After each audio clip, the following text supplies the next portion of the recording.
Bienvenidos a este nuevo capítulo del primer libro de Reyes. El día de hoy vamos a ver respecto a un personaje bastante conocido que tiene mucho de enseñanza. Este capítulo tiene mucho para dar a nuestras vidas para que podamos crecer en la fe. Y es que para ponernos un poquito en contexto, habíamos estado viendo respecto a los reyes de Israel. Hemos estado viendo que habían reyes que sucedían en el reino del norte, ¿sí? Ahí está el mapa, el reino del norte. Y también habían reyes en la parte del sur, aquí más abajo, en la parte amarilla. Ese es el reino de Judá.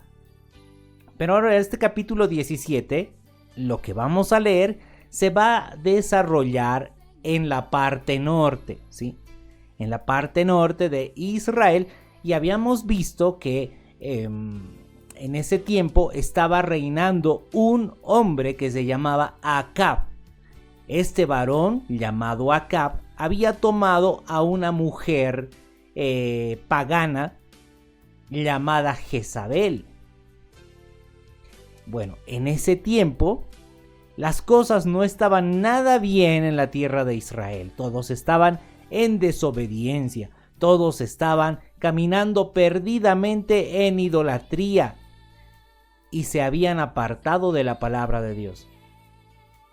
Entonces, ¿qué sucede? ¿Qué sucede cuando el pueblo de Dios se aparta de su palabra? ¿Qué sucede cuando el pueblo de Dios ya no obedece las instrucciones de Dios?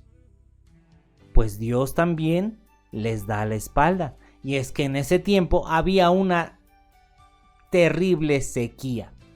Y de eso vamos a hablar el día de hoy, el capítulo 17. Vayamos a la Biblia, capítulo 17 del primer libro de Reyes. En ese tiempo, recordemos que estaba reinando Acab. Y dice el verso 1: Entonces Elías Tisbita, que era de los moradores de Galaad, dijo a Acab: Vive Jehová, Dios de Israel, en cuya presencia estoy, que no habrá lluvia ni rocío en estos años, sino por mi palabra. De pronto aparece ahí Elías, ¿sí? El profeta Elías aparece ahí en la escena, de pronto, sorpresivamente, y viene a hablar con el rey Acab. Y le dice: Vive Jehová Dios de Israel, en cuya presencia estoy, que no habrá lluvia, ni rocío en estos años, sino por mi palabra. Así que Elías estaba anunciando el juicio de Dios, por cuanto su pueblo se había apartado del Señor. El versículo 2 dice: Y vino a él palabra de Jehová, es decir, Dios le habló a Elías y le dijo: Apártate de aquí y vuélvete al oriente y escóndete en el arroyo de Querit, que está frente al Jordán. Beberás del arroyo, y yo he mandado a los cuervos que te den allí de comer. Y él fue e hizo conforme a la palabra de Jehová, pues se fue y vivió junto al arroyo de Querit, que está frente al Jordán. Y como le estaba diciendo, todo esto se está desarrollando en la parte norte, ¿sí? Acab estaba reinando en Samaria, ¿sí? Ahí está Samaria, donde está mi dedo. Elías era de Tisbe, de la región de Galaad, más o menos por acá. Por acá era Elías. Entonces Elías pues fue hacia Samaria, habló con Acab y le dijo: Por la palabra del Señor, no habrá agua, no habrá rocío ni lluvia en este lugar. Habrá una terrible sequía en estos años hasta que yo lo diga. Entonces de ahí Dios le dice: Elías, vuélvete al oriente. Entonces se regresó al oriente, a la parte de Galaad. Y le dice Dios: yo he mandado a los cuervos que te den allí de comer. ¿Sabe qué, hermano? Para los que tengan discernimiento, todo esto es un mensaje espiritual. de algo que también sucede en estos tiempos en el entorno espiritual. Y le voy a decir de esta forma: los cuervos son animales carroñeros. Los cuervos comen cadáveres de animales, ¿sí? Animales muertos. Entonces Dios le dice a Elías: vete junto al arroyo, escóndete, ¿sí?, junto al río Jordán. El río Jordán está por acá, ¿sí? Ahí está el río Jordán. Dice, y yo te voy a dar provisiones, les he mandado a los cuervos que te den allí de comer. Y entonces Elías fue e hizo conforme a la palabra de Jehová, pues se fue y vivió junto al arroyo de Querit, que está frente al Jordán. Y los cuervos le traían pan y carne por la mañana, y pan y carne por la tarde, y bebía del arroyo. Pasados algunos días se secó el arroyo, porque no había llovido sobre la tierra. Yo quisiera darle aquí unas pistas tan importantes. ¿Sabe qué? Las semillas tienen que estar enterradas. Pero la semilla no va a crecer, aunque germine, no va a crecer a menos de que venga agua del cielo. Agua del cielo. Pues las aguas que alimentan la semilla, tantas veces hemos hablado, las aguas, la palabra del Señor Jesús, que nos lava, que hace crecer la semilla para que el árbol dé fruto. La semilla germina y sale su tallo, y el tallo apunta al cielo. Hay mucho mensaje de Dios aquí. Pidámosle al Señor discernimiento, porque lo que estamos leyendo el día de hoy es algo que sucede en este tiempo. Y cuando estamos hablando del pueblo de Dios, ¿verdad? El pueblo de Israel que andaba en idolatría, el pueblo de Israel que no obedecía a Dios. El pueblo de Dios que en este tiempo no vive conforme a la palabra de Dios. Tienen nombre de pueblo de Dios, pero no viven conforme a la palabra de Dios. Tienen nombre de que viven, pero están muertos. Pues bien, entonces Elías dice: no lloverá, no habrá agua del cielo. Por lo tanto, no habrán frutos. No habrá frutos, no habrá trigo. Y al no haber trigo, no va a haber harina. Y al no haber harina, no hay pan. No hay pan. La palabra de Dios. Bien, entonces dice que se secó el arroyo porque no había lluvia. Entonces, ¿qué le dice el Señor a Elías? Verso 8. Vino luego a él palabra de Jehová diciendo: levántate, vete a Sarepta de Sidón y mora allí. He aquí yo he dado orden allí a una mujer viuda que te sustente. Entonces Elías estaba por acá, ¿verdad? Aquí estaba cerca del río Jordán, al oriente, ¿sí? Y dice: vete a tierra de Sidón, a la ciudad de Sarepta. ¿Dónde queda eso? Se viene hacia el norte, hacia el norte, hacia el norte, y llega hasta Sidón. Nótese que Sidón no es tierra de Israel. Esta viuda, la viuda de Sarepta de Sidón, no era israelita.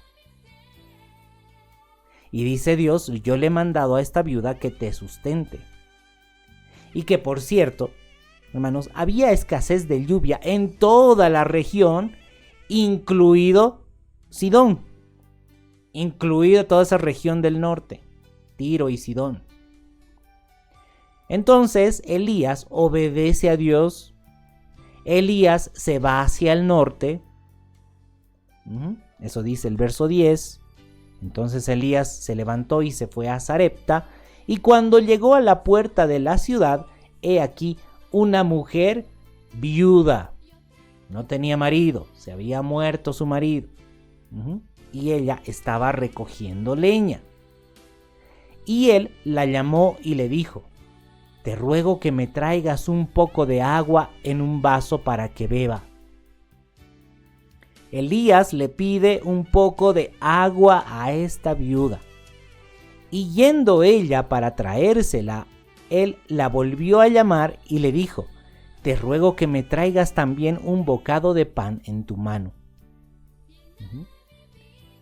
Entonces esta mujer fue diligentemente a traerle un poco de agua a Elías, sabiendo que en ese tiempo tampoco había llovido en ese lugar. Pero la mujer tenía agua. Entonces ella respondió, cuando Elías le dice: también tráeme un bocado de pan. Entonces la mujer le respondió en el verso 12: vive Jehová tu Dios, que no tengo pan cocido, solamente un puñado de harina tengo en la tinaja y un poco de aceite en una vasija, y ahora recogía 2 leños para entrar y prepararlo para mí y para mi hijo, para que lo comamos y nos dejemos morir. En otras palabras, lo único que tenía esta mujer era un puñado de harina y un poquito de aceite. ¿Sabe cómo se extrae la harina, verdad? Es el trigo molido. El trigo molido es harina. Y la harina se amasa con aceite y se lo lleva al fuego. Y entonces se convierte en pan para comer. Todo esto es una parábola. Pidámosle al Señor que nos ayude a discernir espiritualmente. Bueno, entonces dice que la mujer apenas tenía un poquito de harina, un poquito de aceite, y la mujer dice: bueno, pensaba yo preparar un poco de pan para mí y para mi hijo, comer esto lo último que hay, y nos dejaremos morir. Y entonces Elías le dice: no tengas temor, ve, haz como has dicho, pero hazme a mí primero de ello una pequeña torta cocida debajo de la ceniza y tráemela, y después harás para ti y para tu hijo, porque Jehová, Dios de Israel, ha dicho así: la harina de la tinaja no escaseará, ni el aceite de la vasija disminuirá hasta el día en que Jehová haga llover sobre la faz de la tierra. Esta mujer tenía que tener fe. Porque Elías le dice: bien, vas a hacer como has dicho, pero primero hazme a mí un pan. Que no, la mujer le había dicho que apenas tenía un poquito de harina y un poquito de aceite. Pero le dice Elías: tráeme pan cocido debajo de la ceniza, porque Jehová, Dios de Israel, ha dicho así: la harina de la tinaja no escaseará, ni el aceite de la vasija disminuirá hasta el día en que Jehová haga llover sobre la faz de la tierra, hasta el día en que venga agua del cielo.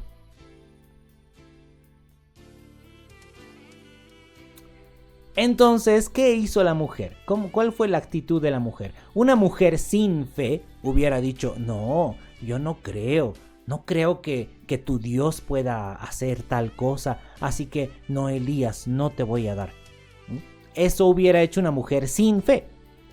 Pero esta mujer, siendo de Sidón, vea, ahí Sidón, ahí en el mapa, que no es pueblo de Dios, pero esta mujer tuvo fe en el Dios de Israel.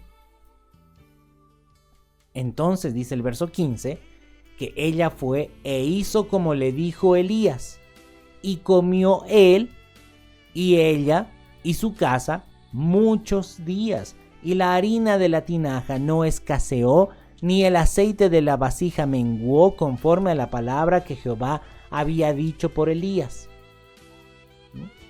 ¿Qué le parece? Había harina, había aceite. Es que todos estos elementos tienen su representación espiritual. El aceite representa al Espíritu de Dios. La harina, como ya le dije, se extrae del trigo molido. Nótese también, recuerda que el Señor Jesús hablaba respecto a las parábolas, cuando Él hablaba parábolas, que el Señor separa el trigo de la paja. Él separa el trigo de la cizaña. ¿Quiénes son trigo? ¿Quiénes son paja? La paja recogerá y lo echará en el fuego. ¿Recuerda? ¿Se da cuenta? Entonces, aquí hay un mensaje muy sustancioso del Señor, pero es importante que ejercitemos los sentidos espirituales. Deje de pensar en cosas materiales por un momento. Bueno, el tema es que realmente se cumplió la palabra y la harina de la tinaja no escaseó. Ni el aceite de la vasija menguó, no se acabó el aceite, conforme a la palabra que Jehová había dicho por Elías. Después de estas cosas, aconteció que cayó enfermo el hijo del ama de la casa, y la enfermedad fue tan grave que no quedó en él aliento. El hijo de esta mujer viuda de pronto se enfermó. Se enfermó tan gravemente, ¿sí?, que quedó sin aliento. Prácticamente murió. El hijo de la viuda murió. Y ella le dijo a Elías: ¿qué tengo yo contigo, varón de Dios? ¿Has venido a mí para traer a memoria mis iniquidades y para hacer morir a mi hijo? Y él le dijo: dame acá a tu hijo. Entonces él lo tomó de su regazo y lo llevó al aposento donde él estaba y lo puso sobre su cama. Y clamando a Jehová, dijo: Jehová, Dios mío, aún a la viuda en cuya casa estoy hospedado has afligido, haciéndole morir a su hijo. Es que en ese tiempo había mucha muerte. Había mucha muerte en el pueblo de Dios. Había mucha muerte en la tierra de Israel. ¿Por qué? Porque no caía agua del cielo. Porque no llovía. Por lo tanto, no había fruto, no había trigo, no había harina, no había pan. Había muerte. Y de pronto aquí, la casa donde Elías estaba hospedado, que era en Sarepta de Sidón, el hijo de esta mujer también enfermó y también murió. Había mucha muerte.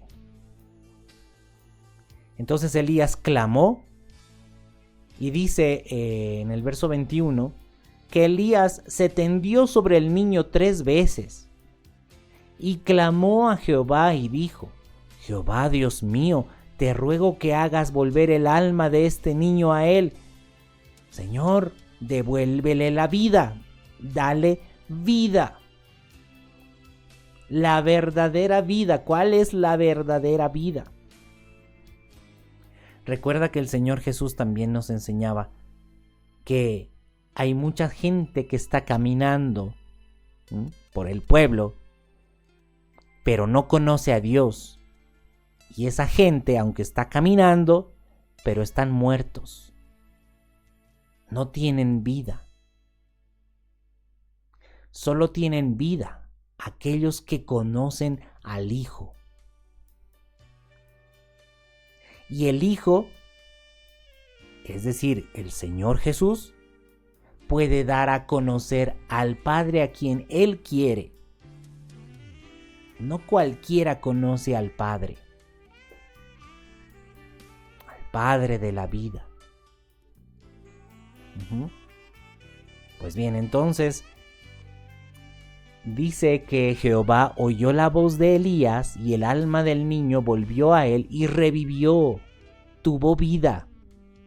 Tomando luego Elías al niño, lo trajo del aposento a la casa, y lo dio a su madre, y le dijo Elías: mira, tu hijo vive.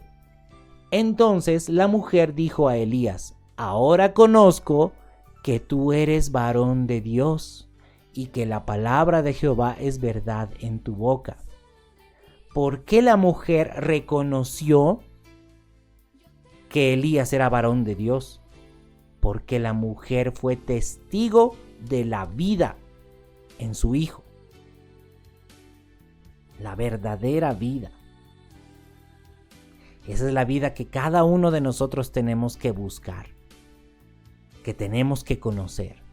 No cualquiera tiene vida, solamente Cristo puede dar la vida, la verdadera vida a quienes son de Él, a quienes se acercan a Él, porque los que no tienen la verdadera vida tampoco tienen esperanza, tampoco le hallan el sentido a la existencia, porque no conocen la vida, porque aquel que conoce la vida se alegra, se regocija, sabe que hay algo grande, sabe que hay algo hermoso más allá. Una herencia incorruptible, incontaminada e inmarcesible, como dice el apóstol Pedro. Quisiera leer ese texto bíblico en este momento. Vámonos a Primera de Pedro, capítulo 1, versículo 3. Es de lo que estamos hablando el día de hoy. Dice: bendito el Dios y Padre de nuestro Señor Jesucristo, que según su grande misericordia nos hizo renacer. ¿Recuerda? El hijo de la viuda revivió, volvió a la vida. Aquí también el apóstol Pedro dice: según su grande misericordia nos hizo renacer. ¿Para qué? Para una esperanza viva, por la resurrección de Jesucristo de los muertos, para una herencia incorruptible, incontaminada e inmarcesible, reservada en los cielos para vosotros. Está hablando de una herencia, pero no de una herencia material, no de una herencia monetaria. Está hablando de una herencia incorruptible, incontaminada e inmarcesible, una herencia eterna. Si tan solo pudiéramos ver un poquito de esa herencia eterna, nos daríamos cuenta de lo que realmente vale. ¿Se da cuenta? Muchas personas se pelean por la herencia, ¿verdad? Por la herencia material, porque eso está en su corazón, porque sus anhelos se resumen en cosas materiales. Pero si podemos ver la herencia celestial, nuestro corazón va a estar en lo celestial. Por eso dice: esa herencia está reservada en los cielos para vosotros, que sois guardados por el poder de Dios mediante la fe para alcanzar la salvación que está preparada para ser manifestada en el tiempo postrero. Y es que eso es lo que nos dice la palabra, que estamos aquí en un camino, estamos en un trayecto para alcanzar la salvación eterna. Eso dice, para alcanzar la salvación que está preparada para ser manifestada en el tiempo postrero. Por eso es que debemos perseverar, por eso es que tenemos que continuar buscando al Señor, haciendo morir la carnalidad para hacer la voluntad de Dios, para alcanzar la salvación que está preparada para ser manifestada en el tiempo postrero. Nótese que está diciendo de algo futuro, alcanzar la salvación. Y dice el verso 6, en lo cual vosotros os alegráis, aunque ahora por un poco de tiempo, si es necesario, tengáis que ser afligidos en diversas pruebas, para que sometida a prueba vuestra fe, mucho más preciosa que el oro, el cual aunque perecedero se prueba con fuego, sea hallada en alabanza, gloria y honra cuando sea manifestado Jesucristo. Cuando sea manifestado Jesucristo.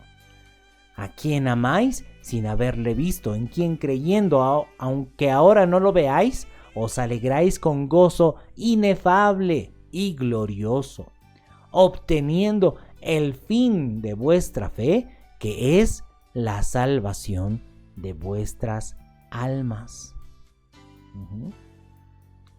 Y habla en el verso 10. Los profetas que profetizaron de la gracia destinada a vosotros inquirieron diligentemente, indagaron acerca de esta salvación, escudriñando qué persona y qué tiempo indicaba el Espíritu de Cristo que estaba en ellos, el cual anunciaba de antemano los sufrimientos de Cristo y las glorias que vendrían tras ellos. A estos se les reveló que no para sí mismos, sino para nosotros, administraban las cosas que ahora os son anunciadas por los que os han predicado el Evangelio por el Espíritu Santo enviado del cielo, cosas en las cuales anhelan mirar los ángeles. Por eso estamos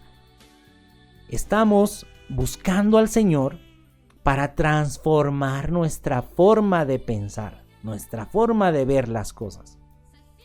Ya no enfocados en lo material, ya no enfocados en lo que perece, ahora enfocados en lo eterno, enfocados en lo celestial. ¿Se da cuenta? Por eso es que tenemos una transformación de vida, que por cierto, si hay algún predicador, algún pastor que le está hablando de cosas materiales, de cosas perecederas, apártese del tal. Porque la palabra dice, no ponga la mira en las cosas terrenales, ¿no? Colosenses capítulo 3 dice, no pongas la mira en las cosas terrenales, pon la mira en las cosas celestiales. Si hay algún predicador que le está hablando de cosas terrenales y materiales, apártese de ahí, ese es un falso. Muy bien.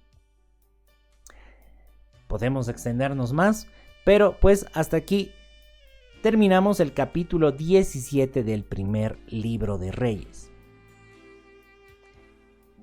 Que es tan importante y tan interesante el mensaje que el Señor nos va dando y el entendimiento que Él puede ir abriendo en nosotros para que podamos conocer lo que el Señor quiere de su pueblo. Pues bien, ¿qué nos queda? Clamar por agua del cielo. ¿Para qué? Para que demos fruto, para que seamos trigo.